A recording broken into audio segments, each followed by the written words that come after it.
Opening statements in the Ynw Melly trial begin today, and it ain't looking too good.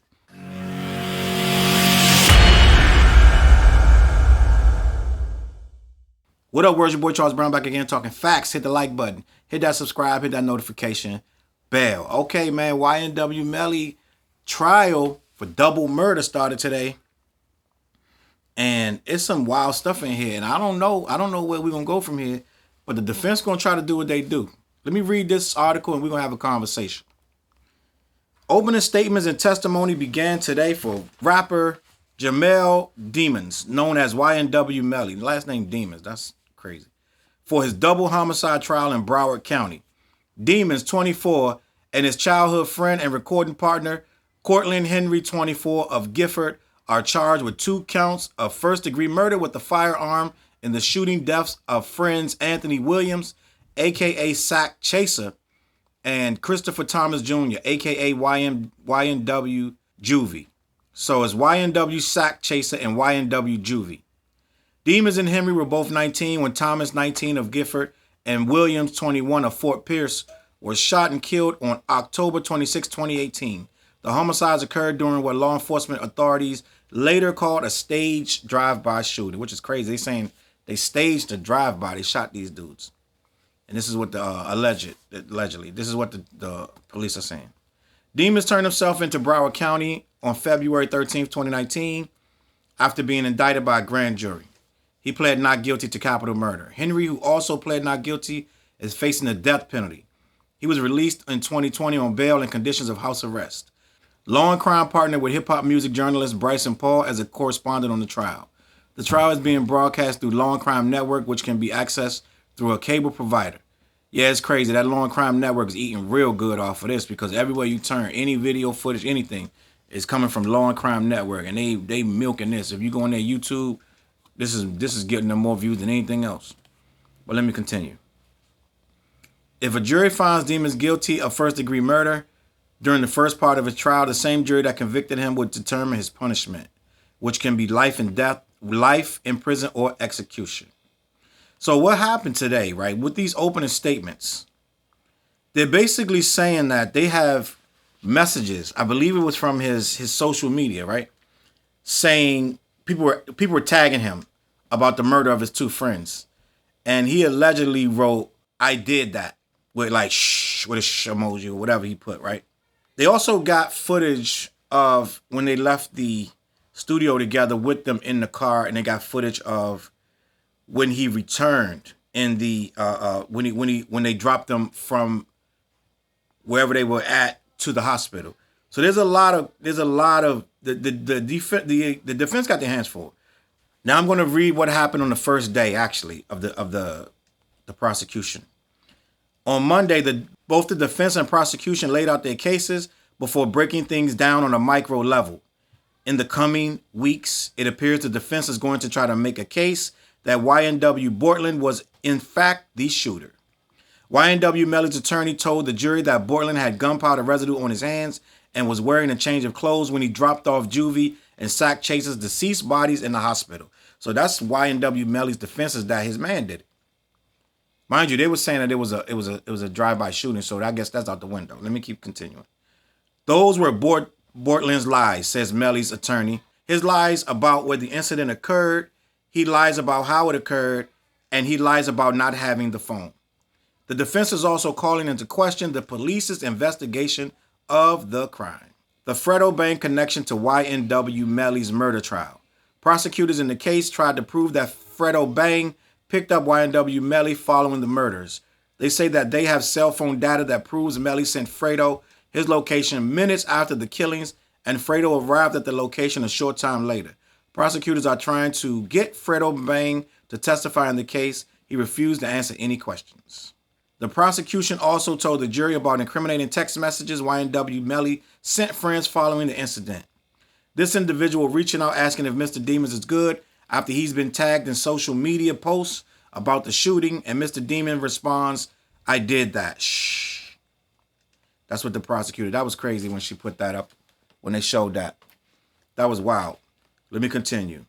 The jury was shown surveillance video of Ynw Melly leaving the studio and getting into the car that Juvie and Sack Chaser was shot in that night. They also show video of Juvie and Sack Chaser's lifeless bodies later being pulled out of a car at the hospital. In addition, the prosecution revealed photos of the victims' bloody clothing as well as photos of where the crime took place. So they're basically saying, man, in a nutshell, that these dudes he killed his own boys, his best friend, with his man. And I just watched on social media. Now, this is super allegedly, because I have no actual evidence of this. But a social media guy, and you can look him up yourself. I don't have his name right now. White kid. He says that the rumor is that Ynw Melly did this because I believe it was Sack Chaser sent his girl some nudes. Now, I didn't hear that in the prosecution. I don't know if that's true or not. I'm just telling you what I just watched on YouTube, and that's low-key crazy if a guy would send another man's girl some nudes, but it's also crazy to kill him for that, right? So I don't know if any reason why this guy, they haven't proven why he did it. The motive has yet to be determined, and if they can prove that, then it'll be a problem for Ynw Melly's attorneys to actually get him off on this case, because him saying I did it, texting that, along with the blood on the hands of his friend, not blood, I'm sorry, the gunpowder on his friend's hands, and a staged drive-by shooting that they're already saying never happened. Once you said that it was a drive-by shooting, and now you're saying my friend did the crime, you already implicated yourself as a liar. So at the end of the day, if your friend's lying, then you were lying with him because that was your alibi in the beginning, right? So let's move forward. Now, what they could be trying to do is instill reasonable doubt. If you don't know which one of them did it, you got to let them both go. And if you don't know either one of them had anything to do with it, he could say he did it, he could say he did it, like Spider-Man, point at each other, and now the prosecution got to prove which one of them did it. If it's reasonable doubt, neither one of them did it, and they both get to go home. That may be the actual strategy of the defense, is to make it confusing where nobody can be proven that they did it. Like I said, there's no motive, right, for him to just kill your two best friends. It got to be a motive. Now, end of the day, if you're in a car that two people are dead in, and you show up to the hospital with two dead bodies, right, they're going to want to know how the two dead bodies ended up dead in the car that you're with, and you're not hit either. Two dead bodies in the car that you're in, that you were driving with them in, and you got out somehow, you got picked up by somebody else. Why'd you leave? What happened? Right? So there's a lot to explain on the side of the defense. He gonna have a real tough time trying to convince this jury that they didn't just kill these two dudes and take them to the hospital and make it like they got drive-by shooting. Who shot? Who did what? What car? What color was the car? Like, it's a lot to explain if there's a drive-by shooting that two people got murdered in. That's two people that caught a hell of a lick and hit two of their ops with no freaking description of who it was or what the reason was, who the gang was. So it's a lot to try to figure out if you're trying to sell it as a drive-by. The last thing I want to say is, I don't know if they're going to use this kid's lyrics against him. But if you ever heard Ynw Melly's songs, and they catchy, like they catchy, bro. But they literally, every single song is about murder. I'm just keeping it a buck with you. And I don't know how you're going to beat a charge of murder when literally every single song I've heard from you is about murdering somebody. And how you don't care, and how you will shoot, you will kill anybody, and you got murder on your mind. So at the end of the day, I don't know how it's going to be where these lyrics don't come into play with this trial. And I don't know how it's going to be where these lyrics, that when they come into play, that it's going to be easy to, or in any kind of way, able to sidestep these lyrics about all this murder that you're doing, and how you carry these freaking choppers and all this other stuff.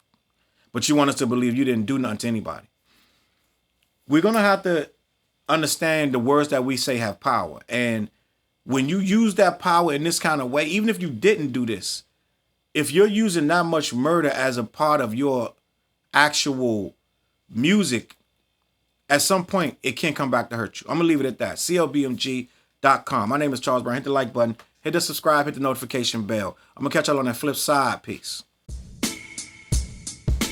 CLB.